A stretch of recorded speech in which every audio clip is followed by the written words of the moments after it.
మీ business ఏదైనా మీ ఊర్లో promotion చేయాలంటే అది సుమన్ టీవీతోనే సాధ్యం. ఇప్పుడే సంప్రదించండి. కూటమి ప్రభుత్వం వచ్చి 1 ఇయర్ అయింది. ఈరోజుకి 1 ఇయర్లో ముఖ్యంగా గుంటూరు ప్రాంతంలో చాలా వర్క్స్ అనేవి స్టార్ట్ చేశాం మనం. ఈ వర్క్స్ అనేది ఇంప్లిమెంటేషను, కోఆర్డినేషను అక్కడక్కడ ఇష్యూస్ ఉన్నాయి.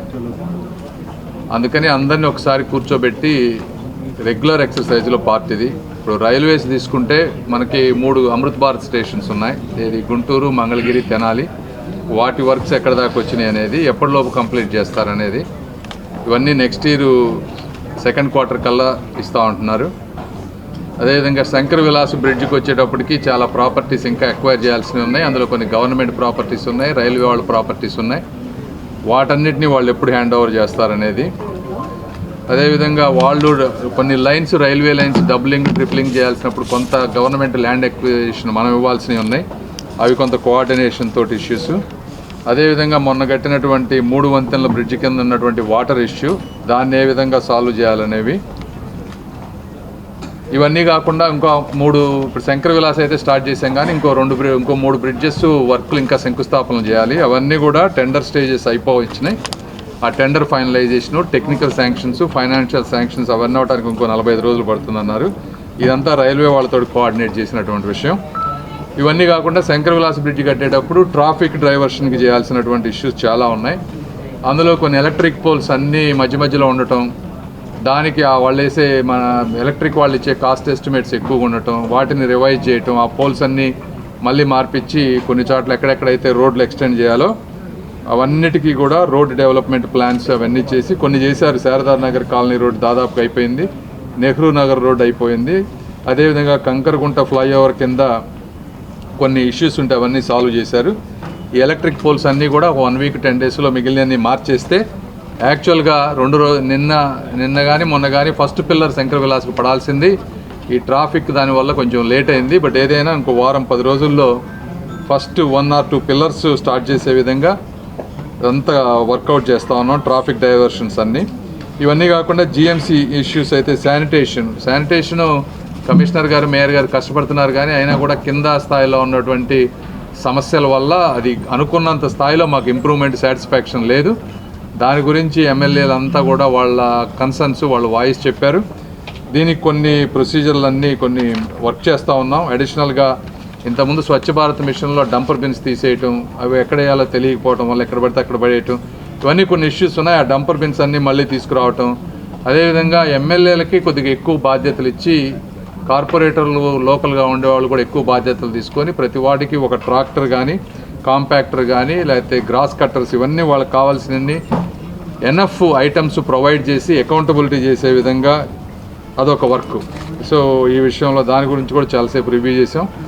అదేవిధంగా ఇన్నర్ రింగ్ రోడ్ ఫేజ్ 3లో ఉన్నటువంటి ఎంక్రోచ్మెంట్స్ అన్నిటికీ దాదాపుగా 6,70,00,000 రూపాయలు కాంపెన్సేషన్ పే చేసి అంతా క్లియర్ చేశారు రామాంజనేయులు గారు. అది రేపు 48 కోట్లు ఎస్టిమేట్ వచ్చింది. అది ఎగ్జిక్యూటివ్ కమిటీ సిఆర్డిఏ వాళ్ళు ఈ 1 వీక్లో అప్రూవ్ చేసి దాన్ని టెండర్స్కి పిలుస్తూ అన్నారు. సో దాని కోఆర్డినేషన్ ఇష్యూస్. అదేవిధంగా అమృత్ 2 స్కీమ్ తీసుకుంటే దాదాపు 350 కోట్లు, కరెక్ట్ నెంబర్ గుర్తులేదు. ఇవన్నీ కూడా అంతా వర్క్ అయిపోయింది ఇంజనీర్లది. 1 వీక్లో అవి కూడా టెండర్స్ కాల్ చేసే పరిస్థితి. గోరంట్ల వాటర్ ట్యాంకు అది చూస్తే మీరు ఆల్రెడీ కనెక్షన్స్ ఇచ్చి వాటర్ అంతా వస్తూ ఉంది చాలా వరకు. అయితే ఆ ట్యాంకు ఇన్కంప్లీట్గా అయిపోయింది, అది కూడా 6-7 ఏళ్ల నుంచి. అది వర్క్ వచ్చే కాంట్రాక్టర్ లేట్ అవుతుందని చెప్పి మేయర్ గారు చొరవ తీసుకొని దగ్గరగా ఉన్న వాళ్ళతో చూసి తొందరగా అది కూడా ఎలా కంప్లీట్ చేయాలనేది. అదేవిధంగా బొంగరాల బీడు ల్యాండ్, నల్లపాడు, నార్ల వెంకటేశ్వరరావు గారి ఆడిటోరియం, ఈ 3 కూడా డెవలప్ చేయాలనుకున్నాం. వాటన్నీ డిఫరెంట్ డిపార్ట్మెంట్స్లో ఉన్నాయి. అవన్నిటిని మున్సిపల్ కార్పొరేషన్ పరిధిలోకి తీసుకొచ్చి వాటిని కంప్లీట్ చేసే విధానం. కమర్షియల్ గార్బేజ్ కలెక్షన్ని 5 భాగాలుగా డిస్ట్రిబ్యూట్ చేసి అవి టెండర్ ఫైనలైజ్ చేసే విధానం. ఇవన్నీ కాకుండా గుంటూరు ఛానల్కి ల్యాండ్ ఎక్విజిషన్ వాళ్ళందరినీ కూడా కూర్చోబెట్టి మాట్లాడాం. టోటల్గా స్టాచ్యూటరీ లిమిట్ వచ్చేటప్పటికే మినిమం 90 డేస్ ఇవ్వాలంటున్నారు. ఏదైనా whole process land ఎక్విజిషన్కి 5 to 6 months పడుతూ ఉందంటున్నారు. దాన్ని ఏ విధంగా ఫాస్ట్ ట్రాక్ చేయగలం అనేది. ఇవన్నీ కాకుండా టోటల్ గ్రీవెన్స్ సిస్టమ్, గుంటూరు ప్రాంతంలో గ్రీవెన్సెస్ ఎలా ఉన్నాయి, పబ్లిక్ ల్యాండ్ ఇష్యూస్ కానీ లేకపోతే పోలీస్కి సంబంధించిన ఇష్యూస్ కానీ, ఇట్లా సాటిస్ఫాక్షన్ ఎలా ఉంది, వాటిని ఎలా అడ్రస్ చేయాలి, ఇట్లా వేరియస్ ఇష్యూస్ మీద టేకప్ చేసి అందరం కూర్చున్నాం. చాలా వరకు కొంత పరిష్కారాలు వచ్చినాయి. అయితే ఇది కంటిన్యూస్ ప్రాసెస్. ఇది ఈరోజు జరిగినటువంటిది. ఏదైనా డీటెయిల్గా వీళ్ళు చెప్తారు. Thank you. త్రాగునీటికి మీరు నగరం వరకు చెప్తున్నారు సార్. నగరంలోనే విలీన గ్రామాలు, దానికి తాగునీటి కంటే మంచినీళ్ళు అసలు లేవు. ట్యాంకుల ద్వారా కాకుండా తాగునీటి పక్కన అంటే ప్రతిపాడు నియోజకవర్గంలో కొన్ని గ్రామాలు విలీనం, దాని మీద కూడా మంచినీళ్ళు అవుట్లెట్. ఇప్పుడు మనం చెప్పిన 2.0 స్కీమ్లో బుడంపాడు ఆ 3 అమర్జీ గ్రామాలు వస్తున్నాయి, అదే రూరల్ అంతా వస్తుంది. మీరు చెప్పినట్టు ఏంటంటే పత్తిపాడులో కొన్ని విలేజెస్లో ఇష్యూస్ ఉన్నాయి, అవి రూరల్ డెవలప్మెంట్, పంచాయతీరాజ్, అక్కడి నుంచి మనం వర్క్ చేయాలి. వీటన్నిటికీ ఇవన్నీ అమృత్ 2.0 వచ్చేస్తాయి. కార్పొరేషన్లో విలీనమైన గ్రామాలన్నీ అమృత్ 2.0 వస్తాయి. ఇది అమృత్ 2.0 అనేది బ్యాకప్ స్కీమ్. ఇప్పుడున్న వాటర్ సప్లై కాకుండా అది అడిషనల్ డిఫరెంట్ సోర్స్ నుంచి తీసుకొచ్చేది. డెఫినెట్ చేస్తాం 1 by 1. Thank you.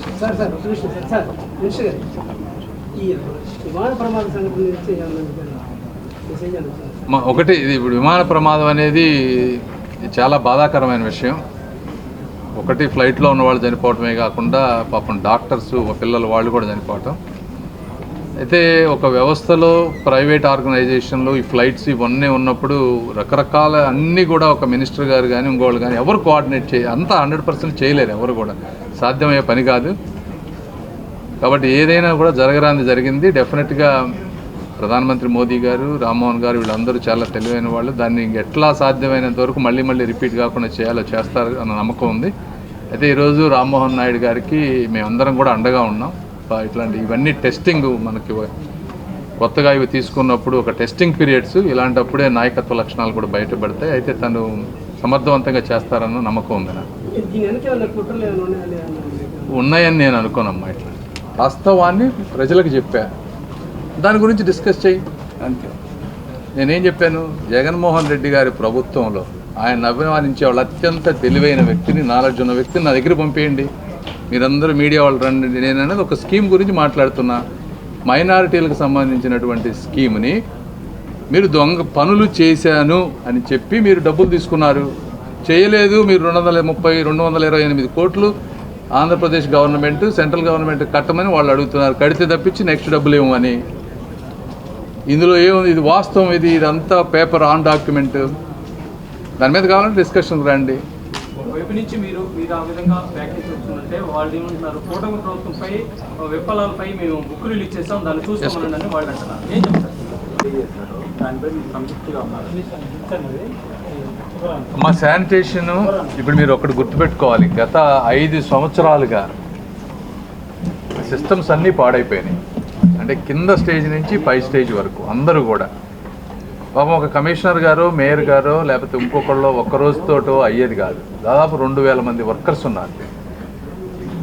ఇవి కాకపోతే ప్రతి ఒక్కళ్ళు ఈ పెట్టేదే అందుకు. ఇవన్నీ సిస్టమ్స్ ఇవన్నీ ఉన్నాయి కాబట్టి 1కి 10 సార్లు కూర్చొని మాట్లాడుకొని ఒకళ్ళ వల్ల కాంది ఏదన్నా ఇంకొకళ్ళు సపోర్ట్ చేయగలరా, ఎమ్మెల్యేలు కొంత రెస్పాన్సిబిలిటీ తీసుకోవటం, కార్పొరేటర్లు కొంత రెస్పాన్సిబిలిటీ తీసుకోవటం, ఇట్లా ప్రతి ఒక్కళ్ళు భాగస్వామ్యం అయినప్పుడు ఇవి డెఫినెట్గా ఇంప్రూవ్ అవుతాయి.